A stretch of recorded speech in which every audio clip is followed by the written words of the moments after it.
It wasn't until after I finished watching A Cozy Christmas Inn and went onto IMDb that I realised this is actually a sequel to another Hallmark film that I had seen. So I will talk about why it's a sequel and what elements are carried across in a little bit, but I do just want to point out, first of all, that you absolutely do not need to have seen Christmas Under Wraps, the 2014 film to which this is a sequel. Also, I will say, I was going to say, on the one hand, you could watch this and then go and watch Christmas Under Wraps, but it might spoil some of the romantic element to that film if you do it that way. So you don't need to have seen Christmas Under Wraps to have seen or to watch A Cozy Christmas Inn. But I will say that actually it's probably best to watch them in order, just because it helps build up the experience. I'm glad that I had previously watched that. Of course, had I known it was a sequel, I would have made the effort to watch the other one first. Anyway, Christmas Under Wraps stars Candace Cameron Bure and David O'Donnell. Bure is not in A Cozy Christmas Inn, but we do have her Full House and Fuller House co-star Jodie Sweetin, which is what drew me to this film in the first place. It's a 2022 film distributed by Hallmark, directed by Peter Sullivan, written by Jennifer Notas Shapiro.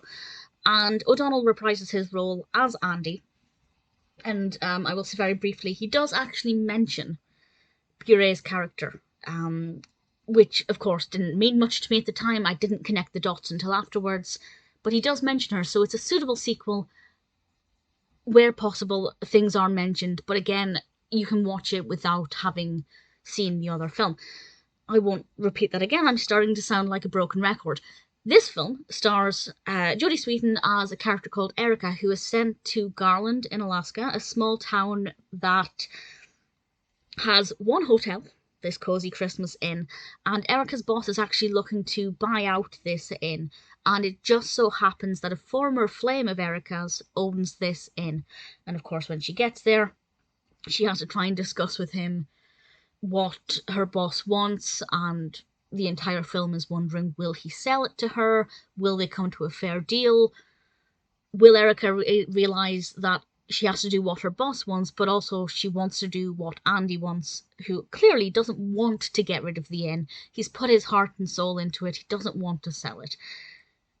There's also the classic will they, won't they that Hallmark films often have. Will they get back together? Will they realise that their passion from their former years is still there? Or will she go back, leave Alaska, and go back to life as it was? I'm not going to say. I will say it's pretty predictable, but in a cozy, comforting way. Hallmark Christmas films are often very predictable. They have a very similar blueprint narrative, but that's why they work. You get what you expect most of the time, and that's safe, it's comfortable. These films are meant to be warm and fuzzy. They're not meant to give you a really strong emotional roller coaster, but it is a little bit emotional here and there. I didn't like the design of the inn on the outside. I know that sounds so stupid and really nitpicky, but when something is focusing on the building, I just didn't care for the design of it. It didn't feel like a cozy Christmas inn.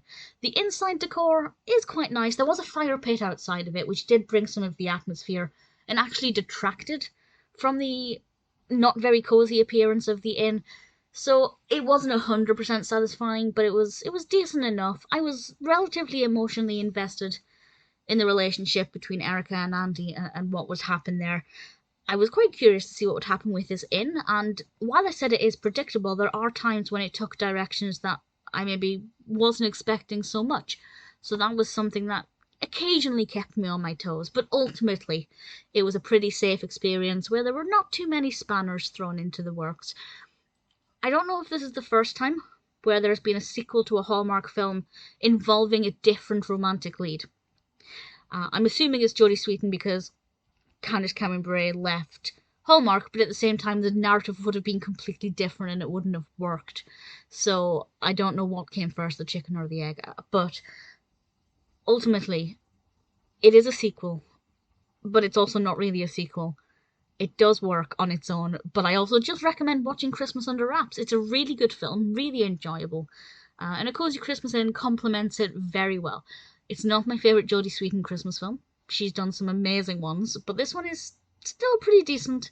If you're looking for a fun, cozy, really good, but not quite perfect Christmas film that's actually very wintry, but not maybe that Christmassy until towards the end, It makes sense, but it's not full of caroling and sleigh rides and carriage rides and hot chocolates.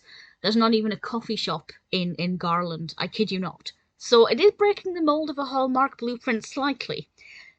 But it isn't the most festive, but it is very pleasant, very cozy. Definitely a film that I recommend.